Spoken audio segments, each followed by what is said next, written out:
ये कहानी एक बहुत ही बड़े और खूबसूरत से जंगल की है। इस जंगल में सभी प्रकार के पक्षी रहा करते थे।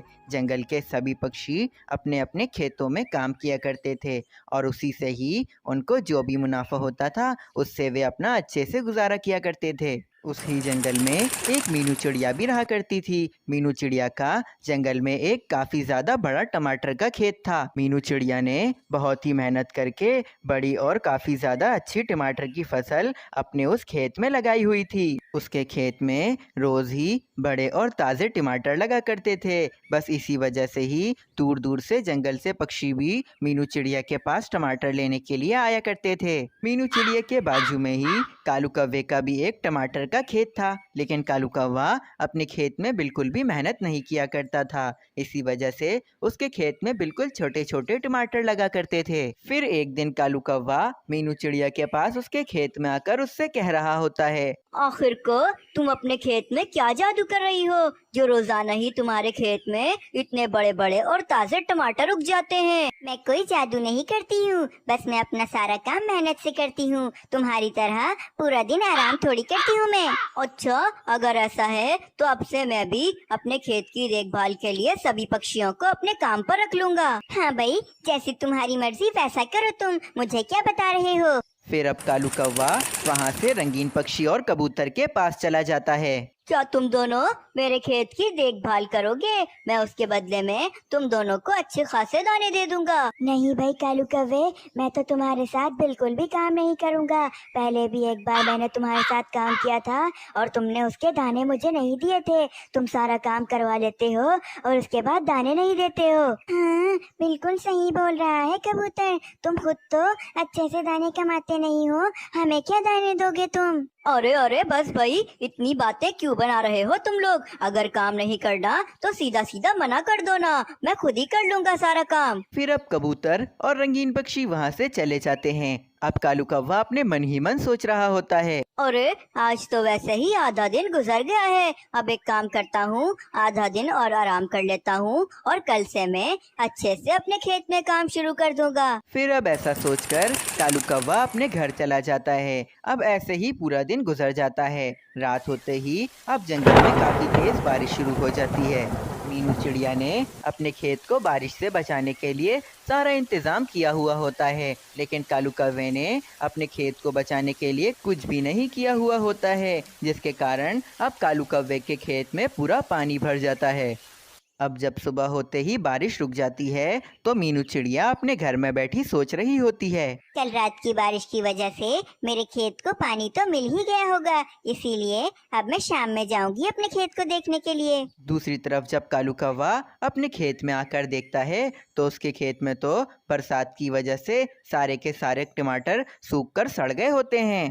अरे ये क्या हो गया, सारे के सारे टमाटर सड़ गए मेरे। वैसे ही मेरे खेत में तो बहुत ही ज्यादा कम टमाटर लगे हुए थे और वो भी अब तो सड़ गए हैं। इस तरह से तो मेरा बहुत ज्यादा नुकसान हो जाएगा। अब मैं एक काम करता हूँ, मीनू चिड़िया के खेत से उसका नाम हटाकर अपना नाम लगा देता हूँ और अपने खेत के ऊपर मीनू चिड़िया का नाम लगा देता हूँ। वैसे ही हम दोनों के खेत दिखने में तो एक जैसे ही हैं, उसको पता भी नहीं चलेगा कि मैंने आखिर क्या किया है उसके खेत के साथ। फिर अब कालू कौवे ने जैसा सोचा होता है वो वैसा ही कर देता है।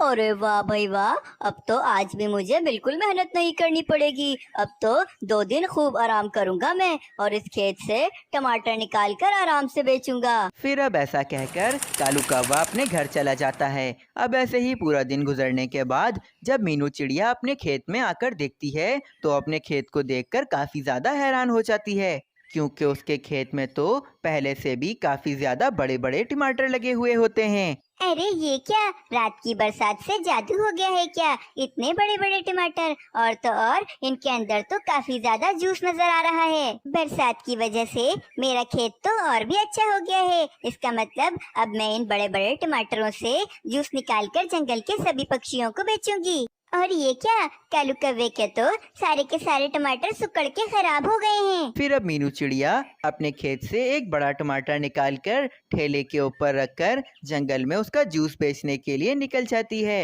अब मीनू चिड़िया जोर जोर से आवाजें लगा रही होती है, आओ आओ पक्षियों, गर्मियों के मौसम में ठंडा टमाटर का जूस पी लो।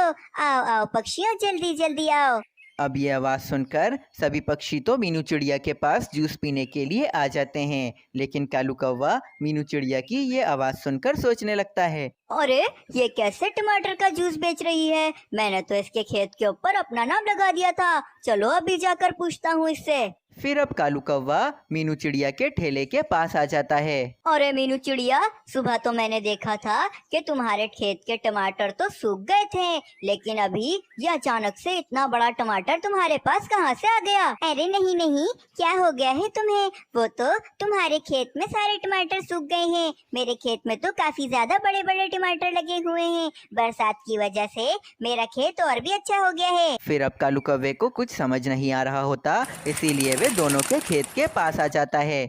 इसका मतलब मेरे खेत में बरसात के पानी के जाने की वजह से सारे टमाटर बड़े हो गए हैं, और मीनू चिड़िया के खेत में पानी नहीं गया था बरसात का, इसीलिए उसके सारे टमाटर सूख गए हैं। कितना अच्छा होता कि मैं अपने खेत की अदला बदली नहीं करता, तो आज ये सारे बड़े टमाटर मेरे होते और मैं ही इन टमाटरों से जूस बेच रहा होता जंगल में। फिर ऐसे ही कालू कौवे को अपने किए की सजा मिल जाती है, और दूसरी तरफ मीनू चिड़िया तो सुकून से उन बड़े टमाटरों से जूस बेचकर काफी ज्यादा दाने कमा रही होती है। मीनू चिड़िया खूब मेहनत और लगन से अपना घर तैयार करना शुरू कर देती है। ऐसे ही 2 दिन बीत जाते हैं। अब सभी पक्षियों ने अपने अपने घर बना लिए होते हैं। बस अब पक्षियों को अपने घरों में रंग करना था, जिससे उनका घर काफी ज्यादा सुंदर दिख सके। मीनू चिड़िया ने भी अपना घर बना लिया था, और अब मीनू चिड़िया को भी अपने घर में रंग करना था।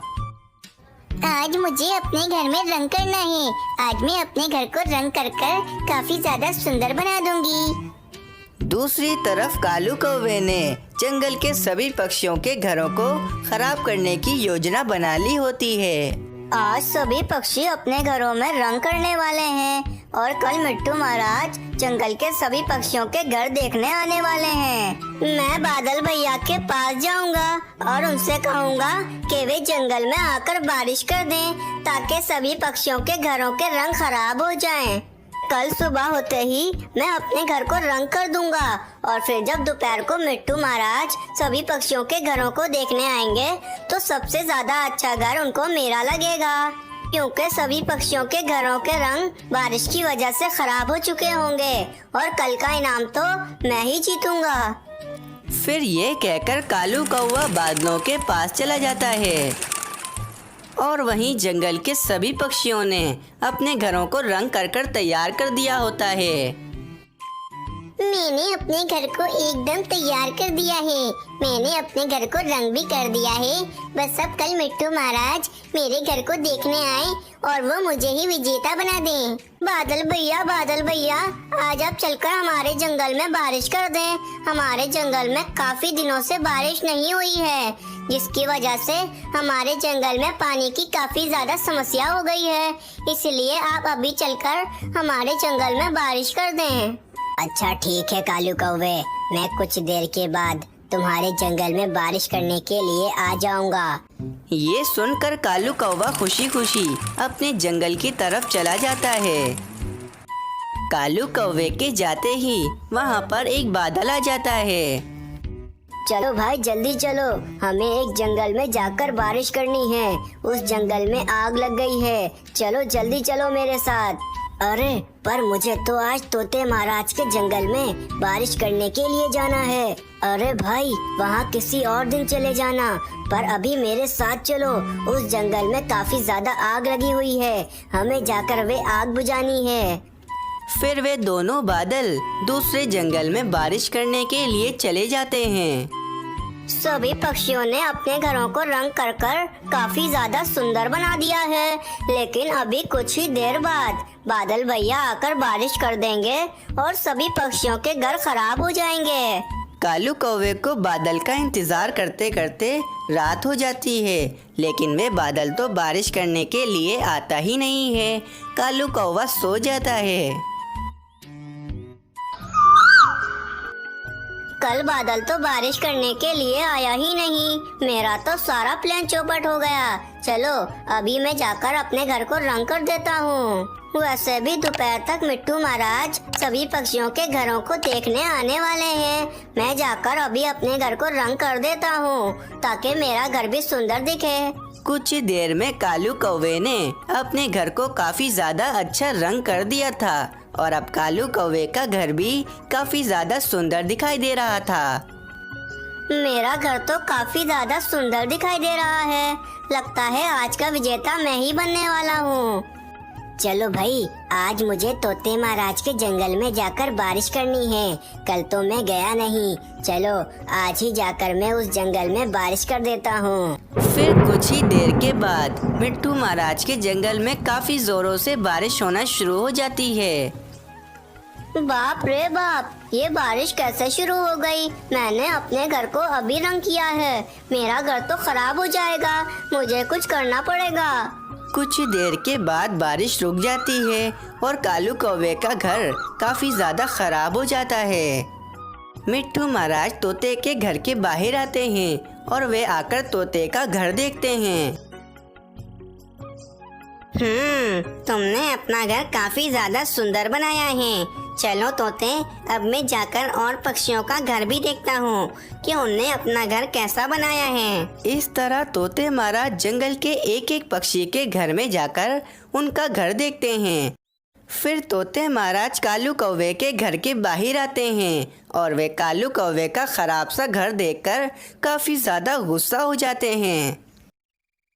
ये क्या कालू कौवे, तुमने अपने घर को रंग नहीं किया। तुम्हारा घर कितना ज्यादा बुरा दिख रहा है।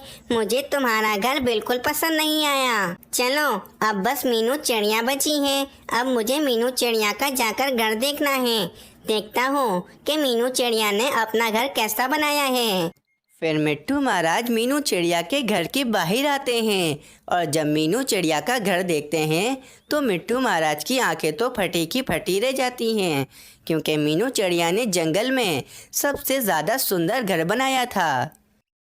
वाह वाह मीनू चिड़िया, तुमने कितना सुंदर घर बनाया है। मुझे पूरे जंगल में सबसे ज्यादा सुंदर घर तुम्हारा लगा है। इसीलिए इस साल की विजेता तुम हो मीनू चिड़िया। फिर मिट्टू महाराज मीनू चिड़िया को तोहफे में गंदम का खेत दे देते हैं और मीनू चिड़िया काफी ज्यादा खुश हो जाती है। प्यारे दोस्तों, इस कहानी से हमें ये सीख मिलती है कि हम जो खड्डा दूसरों के लिए खोदते हैं, हम उस खड्डे में खुद ही गिर जाते हैं। इसीलिए हमेशा हमें दूसरों के साथ अच्छा ही करना चाहिए।